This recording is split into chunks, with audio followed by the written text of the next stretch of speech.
कैसे हो आप लोग और कैसी चल रही है आपकी पढ़ाई? मुझे उम्मीद है आपकी पढ़ाई बहुत ही ज़्यादा अच्छी चल रही होगी। आज हम लोग बात करने वाले हैं कोशिका यानी कि सेल। ठीक है, सेल के बारे में हम लोग बात करने वाले हैं।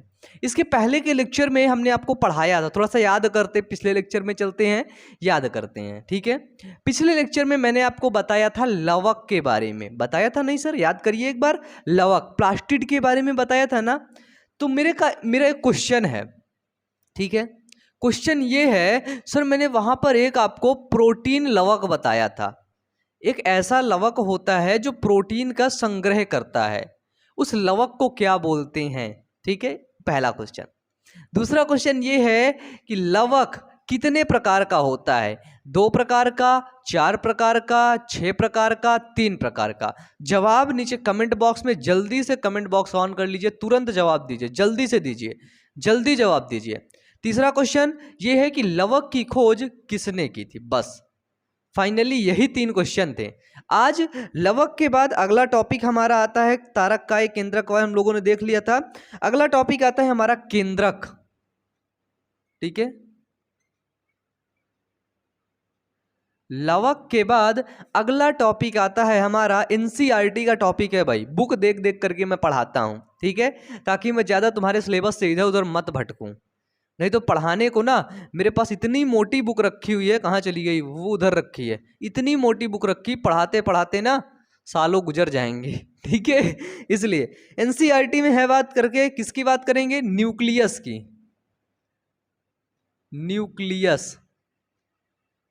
मुझे लगता है मार्कर में इंक डाल लेनी चाहिए, फिर मन लगा के पढ़ाना चाहिए। ठीक है, तो हम कोशिका की संरचना देख चुके हैं। हम सबसे पहले यही देखे थे, सेल वॉल के बाद हम लोग यही देख रहे थे कि जो कोशिका होती है उसके अंदर ईआर पाया जाता है, एंडोप्लाज्मिक रेटिकुलम। और जो एंडोप्लाज्मिक रेटिकुलम होता है वो जुड़ा किससे होता है? तो सर वो जुड़ा होता है आपका इससे, क्या बोलते हैं, न्यूक्लियस से ही। फिर एंडोप्लाज्मिक रेटिकुलम के बाद हम लोगों ने गाल्जी काय देखा, गोल्गी बॉडी, बताइए, गाल्जी काय देखा, और उस चीज़ को हम लोगों ने अच्छे तरीके से समझा।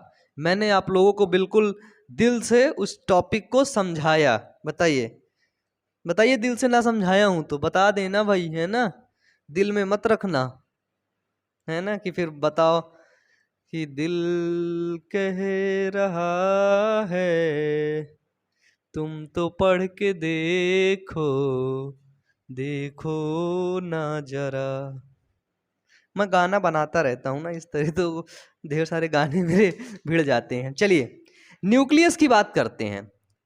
तो सर बात आती है 1831 आदमी में, सॉरी 1831 ईस्वी में क्या होता है?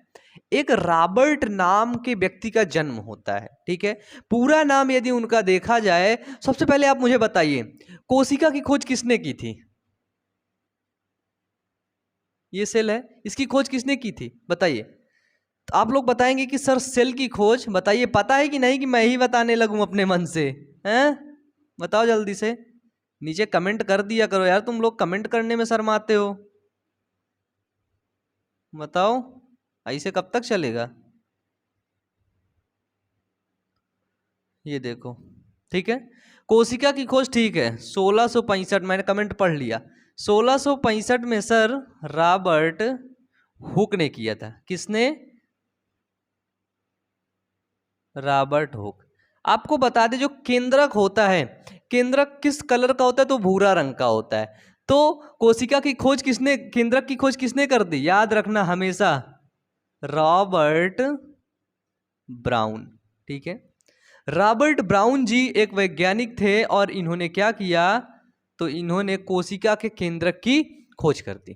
ठीक है, देखिए आपके इसमें क्या लिख रखा है कि कोशिका अंग केंद्रक की खोज सर्वप्रथम रॉबर्ट ब्राउन ने 1831 ईस्वी से पूर्व की थी। देखो, उसके पहले ही की थी। बाद में फ्लेमिंग ने केंद्रक में मिलने वाले पदार्थ जो क्षारीय रंग से रंजित होते हैं उसे क्रोमैटिन का नाम दिया। इसके बाद रॉबर्ट ब्राउन के बाद एक वैज्ञानिक और आ जाते हैं जिनका नाम है फ्लेमिंग महोदय, है ना, महोदय लगाओ, कीप रिस्पेक्ट, है ना, रिस्पेक्ट बनाए रखो, क्योंकि ये अगर आप किसी को रिस्पेक्ट नहीं दे रहे हैं, देखो मैं आपको एक बात बता दूं, सिंपली आप लोग क्या करते होंगे, किसी को भी तू तड़ाक से बात करने लगते होंगे, है ना, मतलब अनरिस्पेक्टेड तरीके से आप बात करने लगते हैं, आपका बात करने का लहजा बदल जाता है, कई कई लोग ऐसे होते हैं, ठीक है। आप उनसे बहुत गुस्सा होते हैं तो कुछ ऐसा समय तक गाली भी बक देते हो, ऐसा कभी नहीं करना चाहिए, ठीक है। यदि आप किसी को क्रिटिसाइज कर रहे हो तो उसको भी सही तरीके से क्रिटिसाइज करो, ठीक है। यदि कोई व्यक्ति गंदा है तो तुम अपनी जबान मत गंदी कर लो, तुम अपने आप को मत गंदा कर लो, ठीक है। यदि कोई तुम्हारे साथ बहुत बुरा किया है, कितना बुरा कर सकता है यार तुम्हारे साथ, 2-4 हज़ार का घाटा लगवा दिया है, हैं? तुम्हारा घर तोड़ दिया है, तुम्हारी साइकिल तोड़ दिया है, तुमको पढ़ने नहीं दिया, तुमको धोखा दे गई है या दे गया है कोई धोखा, कितना बुरा तुम्हारे साथ कर सकता है कोई, ठीक है। लेकिन कभी भी तुम अपनी रिस्पेक्ट, ठीक है, अपना जो बात करने का तरीका है उसको मत बदलो यार, उसको मत बदलो, ठीक है। जिस प्रकार से आप अपने मदर और फादर से बात करते हो उसी तरीके से पूरी दुनिया से बात करिए, ठीक है। इससे क्या होता है, आप बोलोगे भैया क्या होगा इससे, आप तो फालतू में बोल रहे हैं, गाली बकना चाहिए लोगों को, जो लोग हमारे साथ बुरा करते हैं उनके साथ बुरा करना चाहिए, उनको गाली बकना चाहिए, बिल्कुल गलत बात है। इससे आपके दिमाग में प्रभाव पड़ेगा, ठीक है। जो पर्सनालिटी डेवलपमेंट होती है ना, वो आपकी डेवलपमेंट नहीं हो पाएगी, ठीक है। कहते हैं कि अगर किसी व्यक्ति के पास शिक्षा नहीं है और अगर उसके पास पर्सनालिटी है तो बहुत बहुत आगे निकल जाएगा, लेकिन अगर शिक्षा है और पर्सनालिटी नहीं है तो कुछ नहीं कर पाएगा, याद रखना, ठीक है। एजुकेशन के साथ साथ आपको पर्सनालिटी भी बिल्ड करना होगा, ठीक है।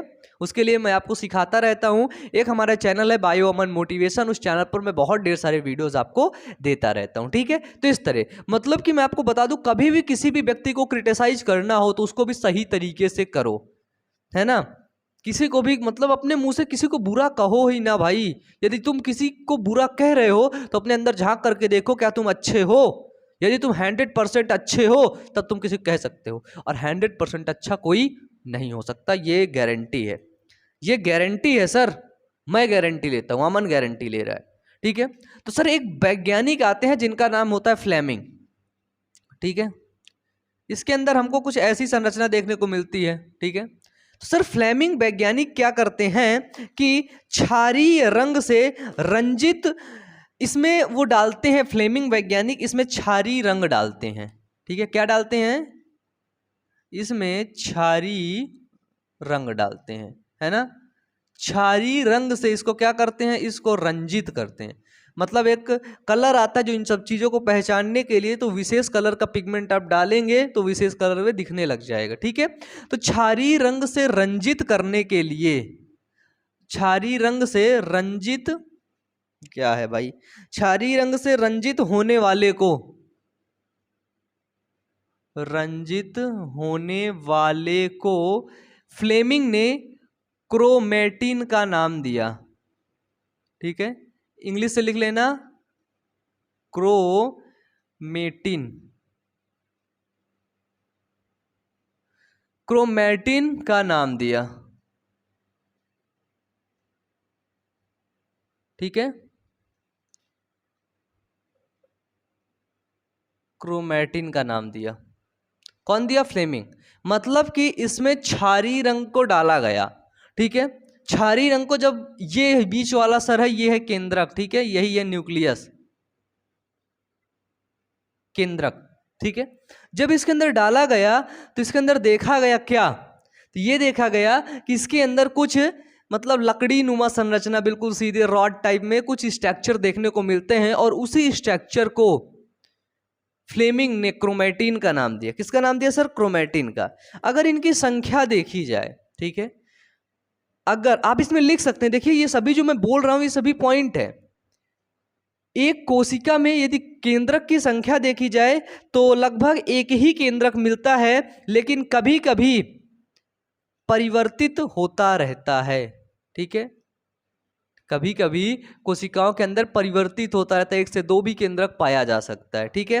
कुछ परिपक्व कोशिकाएं केंद्रक रहित होती हैं, ये बहुत इंपॉर्टेंट है, ठीक है। कुछ परिपक्व कोशिकाएं केंद्रक रहित होती हैं,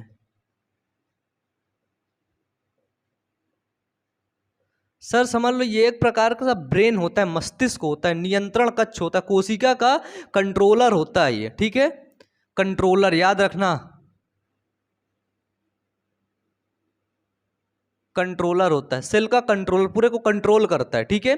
तो कभी कभी क्या होता है, कुछ परिपक्व कोशिकाएं केंद्रक रहित होती, जैसे आपकी RBC रक्ताणु और संवाहिनी पौधों में चालनी नलिका कोशिका, ठीक है, संवाहिनी पौधों में चालिनी नलिका कोशिका, इनमें क्या होता है, ये जब परिपक्व होते हैं तो इसमें कोशिका नहीं रहती, केंद्रक नहीं रहता है। लेकिन लेकिन लेकिन एक बड़ा पॉइंट है सर, ये बड़ा पॉइंट ये है, हम क्या बोल रहे हैं यहाँ पे, हम मेच्योर की बात कर रहे हैं, है ना। यदि सेल मेच्योर है, मेच्योर सेल में क्या होगा, न्यूक्लियस जो है वो नहीं रहेगा। लेकिन जब ये डॉटर सेल रही होगी, जब इस सेल का निर्माण हुआ, वो छोटी सी जब सेल रही होगी, तब इसके अंदर न्यूक्लियस रहा होगा। धीरे धीरे जब ये परिपक्व अवस्था में जाती है तो न्यूक्लियस खत्म हो जाता है। एक बात आपको बता दें, अगर कोशिका से न्यूक्लियस, कोशिका से केंद्रक को निकाल लिया जाए, ठीक है, कोशिका से केंद्रक को निकाल लिया जाए तो कोशिका की मृत्यु हो जाती है, ठीक है। तो कोशिका की क्या हो जाती है, मृत्यु हो जाती है। अगर तुम एक चिमटी डाल करके इस केंद्रक को पकड़ के निकाल दिए, थोड़ी देर बाद देखोगे ये सेल तुम्हें क्या मिलेगी, ये सेल तुम्हें डेड मिलेगी, ठीक है। बताओ, अगर तुम्हारा कोई दिमाग ही निकाल ले तो तुम्हारी बॉडी किस काम की रह जाएगी, कोई काम की नहीं रह पाएगी, गिर जाएगी, जिस तरह गिर जाएगी उसी तरह पड़ी रह जाएगी। कोई अगर तेज से मार ही दे इधर की तरफ तो जिस तरह गिर जाओगे उस तरह पड़े रह जाओगे, है ना, बिना डॉक्टर के उठ नहीं पाओगे। तो ऐसा होता है, ठीक है। स्तनधारियों के क्या होता है, स्तनधारी जो जीव होते हैं, सभी स्तनधारी जीव का जो RBC होता है, रक्ताणु होता है, ठीक है, लाल रुधिर कणिकाएं जो होती हैं उनमें क्या होता है, उनमें केंद्रक विहीन होते हैं। कब, परिपक्व अवस्था में होती हैं, ठीक है, ये चीज याद रखिएगा। देखिए, यदि केंद्रक का स्ट्रक्चर हम बनाएं तो स्ट्रक्चर बनाते हैं, इसको आप लोग लिख लीजिए, ठीक है।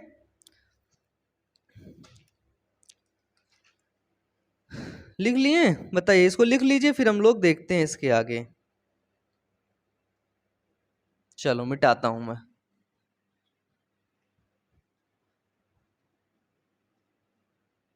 रॉबर्ट ब्राउन लिखा रहने देता हूं, है ना। स्ट्रक्चर देखते हैं हम लोग, ये जो यहाँ पे था इसको हम लोग यहाँ पे बनाते हैं, ठीक है। चलिए सर, ये सेल नहीं है, याद रखिएगा, ठीक है।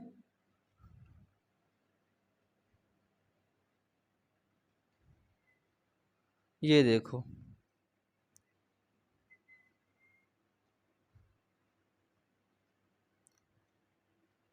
केंद्रक के बारे में एक चीज और लिख लेना, ये द्विस्तरीय होता है, और ये जो लेयर होती है ना वो किसकी बनी होती है, तो ये लेयर लिपिड की बनी होती है,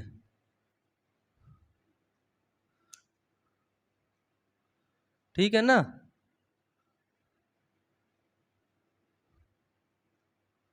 ये देखो, इसका स्ट्रक्चर कुछ इस प्रकार से होता है,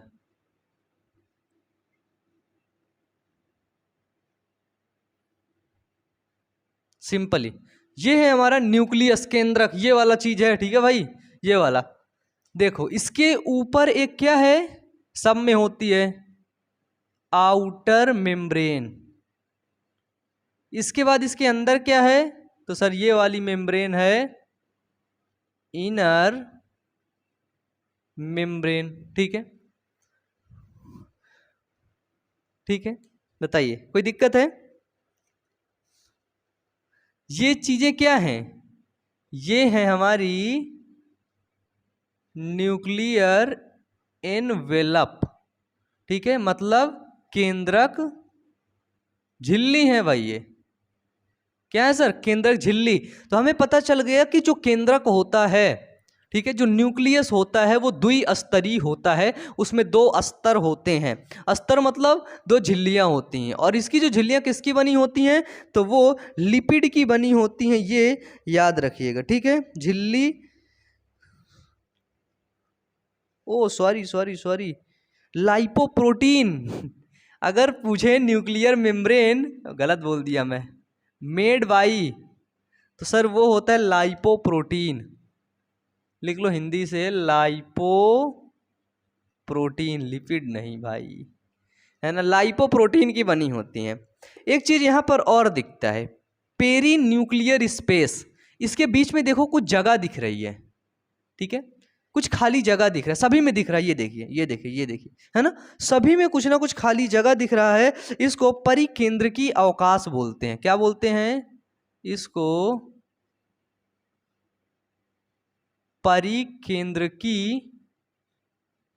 अवकाश बोलते हैं, और ये आपके एनसीईआरटी में दे रखा है ना, ये देखिए ये जगह है। ठीक है, इसको हमने क्या बोला? इसको परिकेंद्रकी अवकाश बोला, पेरी न्यूक्लियर स्पेस।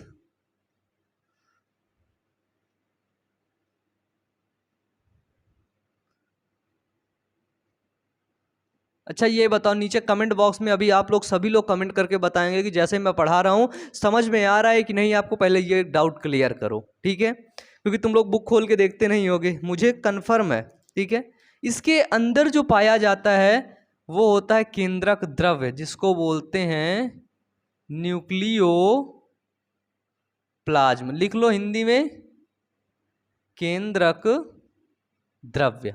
ठीक है, हम इसके कुछ बीच में इसके कुछ छिद्र देख रहे हैं, ये देखिए 1 2 3 4 5 5 छिद्र देख रहे हैं। इसको क्या बोलते हैं? इसको बोलते हैं न्यूक्लियर पोर। क्या बोलते हैं? Nuclear pore.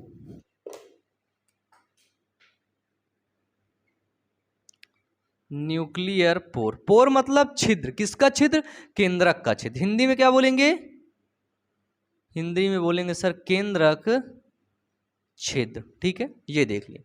केंद्रक की मतलब बाहरी संरचना देख रहे हैं, इसी बाहरी संरचना से क्या होता है फिर आपका क्या जुड़ा होता है? ER, एंडोप्लाज्मिक रेटिकुलम जुड़ा होता है आसपास से। ठीक है, यहां तक क्लियर है? बताइए। Nuclear pore, inner membrane, outer membrane. ठीक है, इसी केंद्रक के ऊपर सर यहीं पर क्या उपस्थित होते हैं? तो सर राइबोसोम उपस्थित होते हैं। ठीक है, क्या सर उपस्थित होते हैं? राइबोसोम। अब इस कोशिका के हम लोग अंदर जाते हैं। ठीक है, जब हम अंदर गए तब हमें कुछ विशेष प्रकार की एक आकृति दिखी।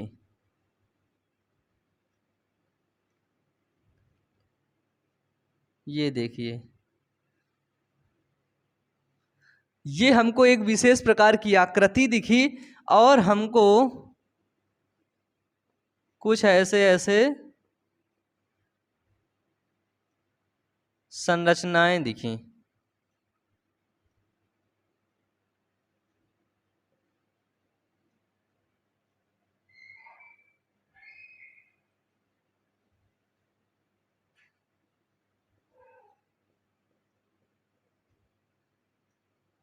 ठीक है, ऐसी कुछ संरचनाएं दिखी। तो इसके अंदर जो द्रव्य भरा हुआ है वो कैसा द्रव्य है?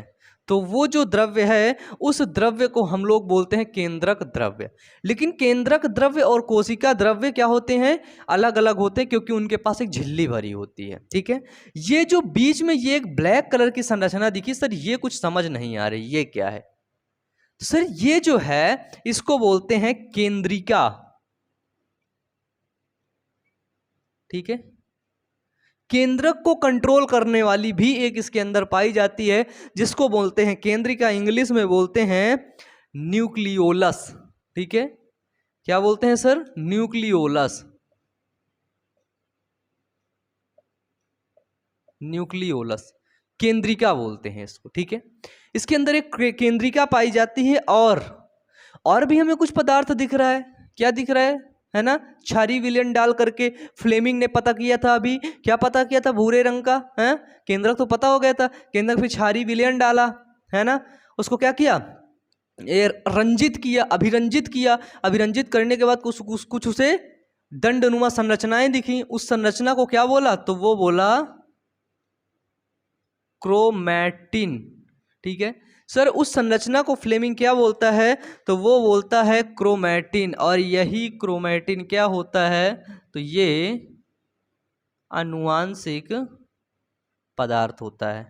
ठीक है, यही क्रोमैटिन बाद में क्रोमोसोम में बदलता है। ठीक है, अगर पूछा जाए ये क्रोमैटिन किससे मिलकर के बना होता है, तो बहुत अच्छा सा क्वेश्चन यहां से बनता है। ठीक है, न्यूक्लियोप्लाज्म के बारे में देखते हैं। केंद्रक द्रव्य में बहुत ढेर सारे राइबोसोम और आरएनए पाए जाते हैं। ठीक है, इसके अंदर क्या होगा? इसके अंदर भी पाए जाते हैं। ठीक है, ये भी याद रखना, राइबोसोम पाए गए, अंदर कर लो, और आरएनए भी पाए जा रहे हैं इसके अंदर।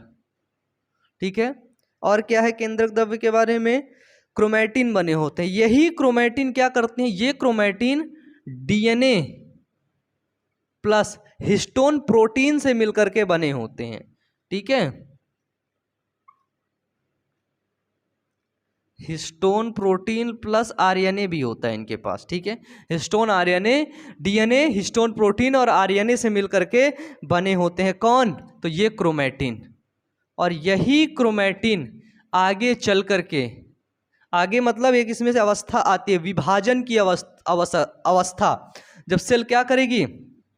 जब सेल का डिवीजन होगा, जब कोशिका का सर विभाजन होगा, तो यही क्रोमैटिन किस में बदल जाएंगे? तो वो सभी क्रोमोसोम में बदल जाते हैं। बिल्कुल सिंपल समझो, कोई कठिन सवाल इसमें नहीं है, इतना कठिन नहीं पूछा जाता है, बिल्कुल आसानी से इस चीज को समझो।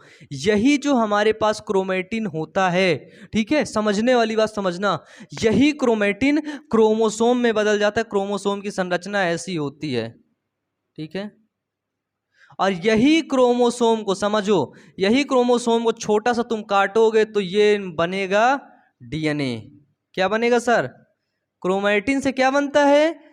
क्रोमोसोम बनता है। और क्रोमोसोम से क्या बनता है? डीएनए। और डीएनए के एक छोटा सा इकाई काट लोगे तो वो होता है जीन। ठीक है, ये सभी क्या है सर? तो ये सभी आनुवांशिक पदार्थ हैं, ये सभी जेनेटिक मटेरियल हैं। ठीक है, तो जेनेटिक मटेरियल कहाँ पर बनता है? तो सर वो बनता है इसके अंदर। सबसे पहले की अवस्था क्या होती है? तो वो होती है क्रोमैटिन। क्रोमैटिन से जब कोशिका की अवस्था बड़ी होती है, कोशिका का विभाजन होता है, तब ये क्रोमैटिन क्रोमोसोम में बदल जाते हैं, और ये क्रोमोसोम आगे चल के इसके अंदर डीएनए होते हैं, फिर जीन होते हैं। ठीक है, यही लक्षण को यहां से वहां ले जाते हैं। अभी क्रोमोसोम के बारे में भी पढ़ेंगे कि क्रोमोसोम कितने प्रकार का होता है, ऑटोसोम, एलोसोम, सेक्स क्रोमोसोम। ठीक है, सब कुछ पढ़ेंगे। तो यहां तक आप चित्र अपने कॉपी में बनाइए।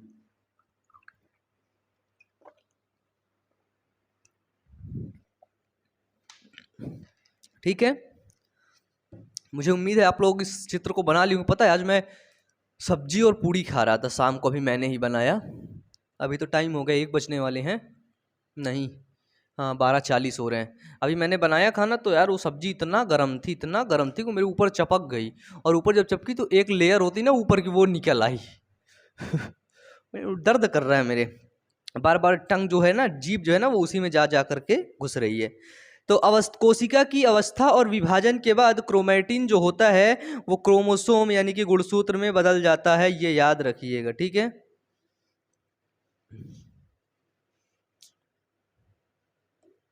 और क्या है?